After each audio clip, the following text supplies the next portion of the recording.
Hello everyone, welcome to my fabulous world. Today, I'm here on the beautiful island of Cyprus in the middle of the Mediterranean.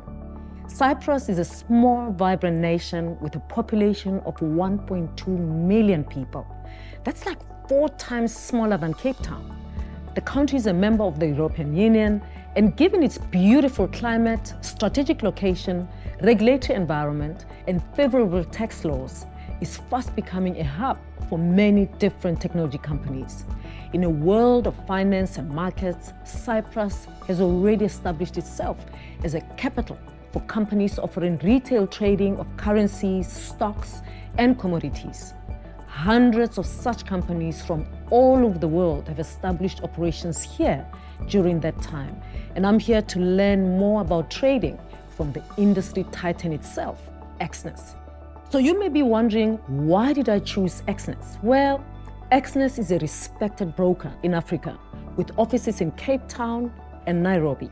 Exness will be celebrating its 15-year anniversary in December, and during this time, they have achieved some significant milestones. The company has onboarded millions of clients and more than 100,000 active traders coming from Africa alone. Exness is the largest in the industry with around 15% market share.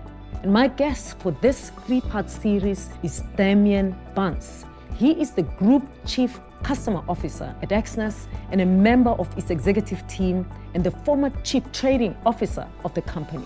Damian, welcome to My Finance podcast. Thank you, Professor. Thanks very much for inviting us. I'm looking forward to our discussion. Thanks, Damian. But please don't call me Professor. It sounds like you want something from me, so just call me Khethi. Okay, Khethi. But I may want something from you. Let's see how it goes. All right, so Damian, my first question is, I'm exploring this area to help better educate myself as well as my followers and viewers. The Forex industry has its fair share of critics. It's made people a lot of money, but it has also been associated with scamming, with unethical practices, and rapid money loss. What would you say to these criticisms? Well, Khethi, I think it's great that you go straight for the jugular on this issue, because it is important. The reality is that the online industries, so in our case, online trading, whether it's online shopping, or whatever it may be, over the last couple of decades, it has introduced more opportunity for scams. And in particular, those maybe less used to using computers can fall for these scams more easily. It's not isolated to the trading industry or to any particular country. You only need to do a bit of research and you can see that there are scams, in all parts of the world, in all countries. And so in a sense, that criticism is justified because, you don't need to do much research before you see news. The reality, of course, is that the criticisms are fair and valid, and they, for sure, put a stain on good, reputable companies that have been running for years.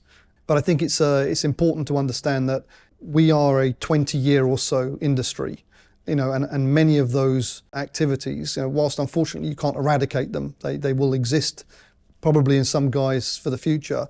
Many of the actors that were involved in those things, have long gone. They've been closed down, that the rot, if you like, has gone, and the industry's been left with a dozen or so big global brokers that are well capitalized, reputable, have hundreds of thousands of clients. Obviously, smaller local brokers that are regional champions. So the industry's shaken out a lot of the problem areas. Unfortunately, not forever. You talked about, money loss. Yeah. And again, we're in a trading business where, you have risk and you have reward. So for those people making money, there are people losing money. You can't avoid that.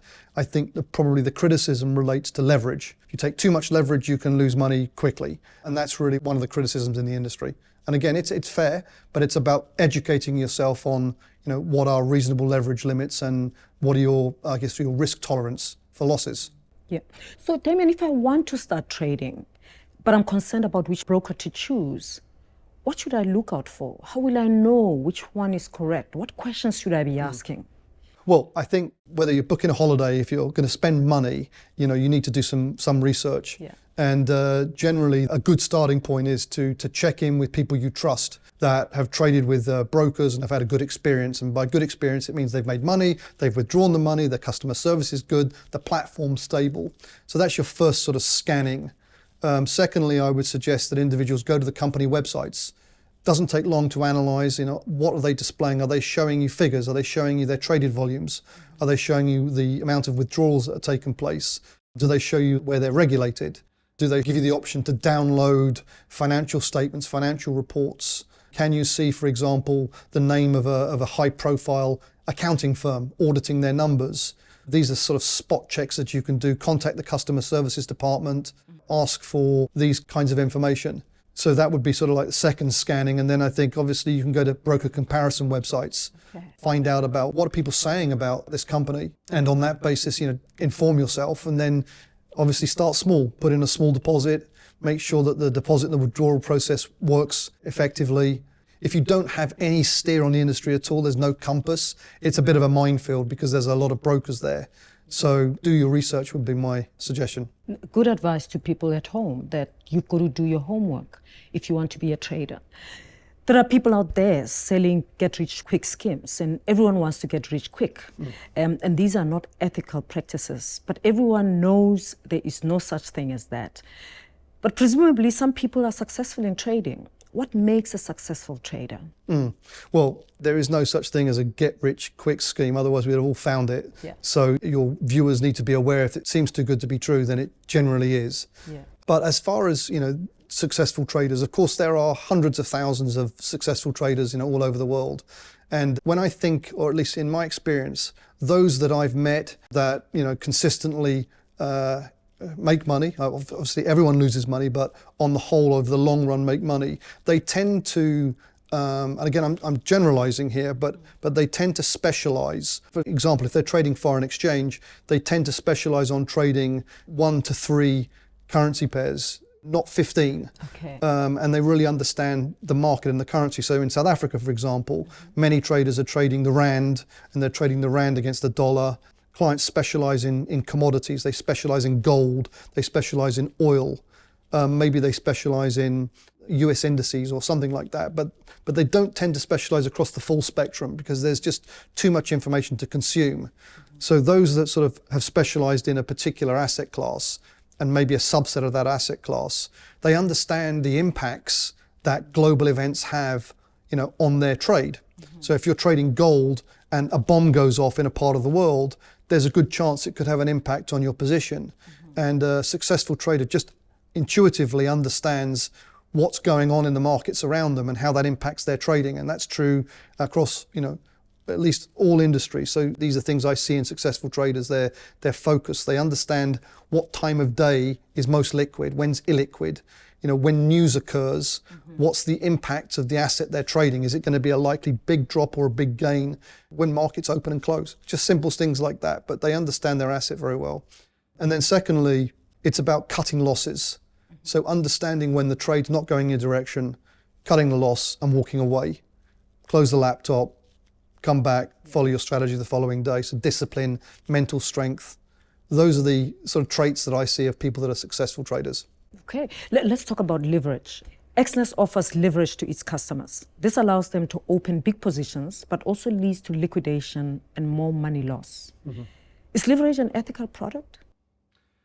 Well, let's talk about leverage. It's been offered to the richest people for years. So the hedge fund managers out there that are trading these instruments have been offered leverage by banks for many years. So the rich are getting richer.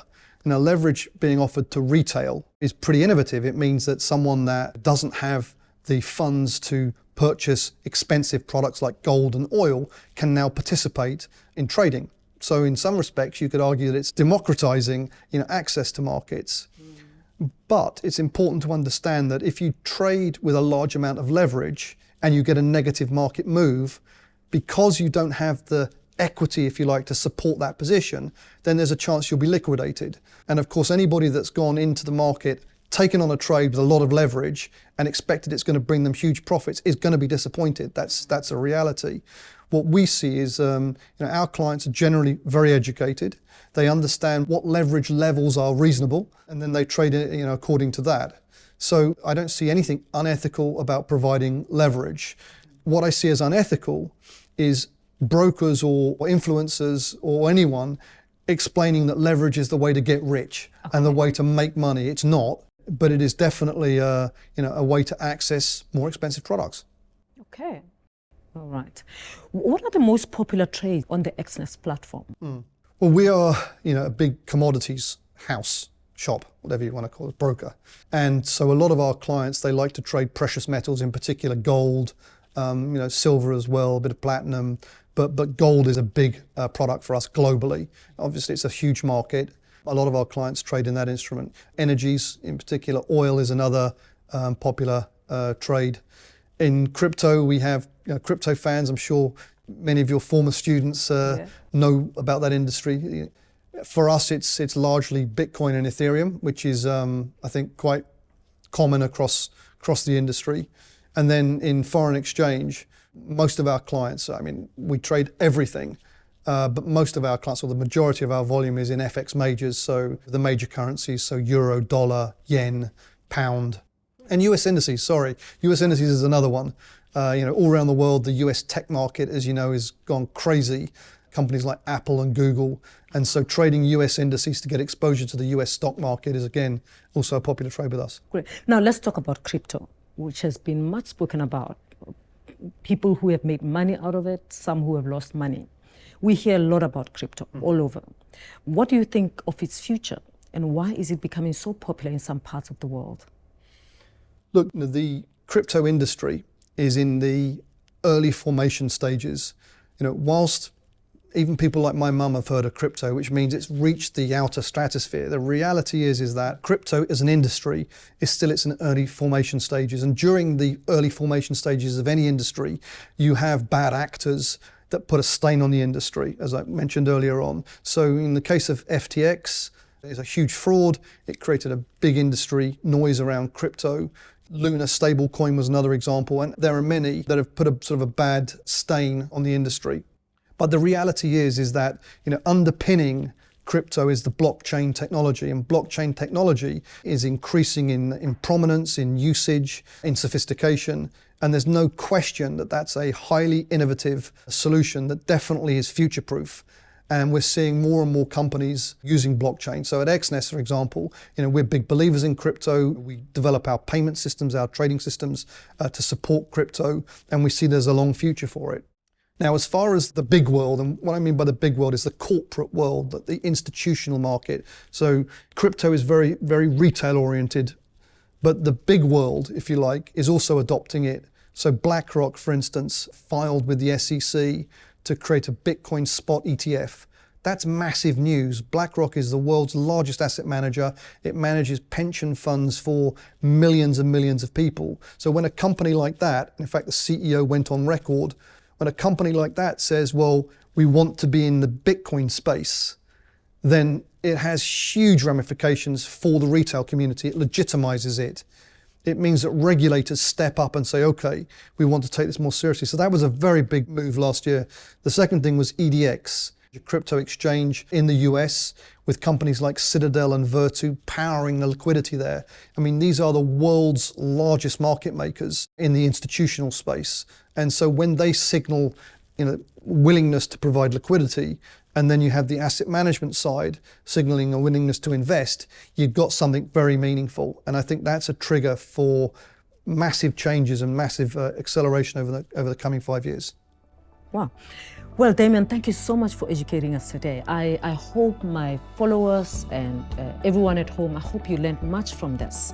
And now you have an idea of how to spot a scammer and what will make you a professional trader. But this is not the last. Remember, this is a 3-part series. This was only the first. We've got the second and the third coming, so please come back. But of course, the best way to do that is to subscribe and then click notifications so that you get to know when the next episode is up, and tell your friends, uncles, pastors, mothers, and neighbors to subscribe as well, because this is a place of learning and we like it when you are yourself. Thank you very much. See you tomorrow.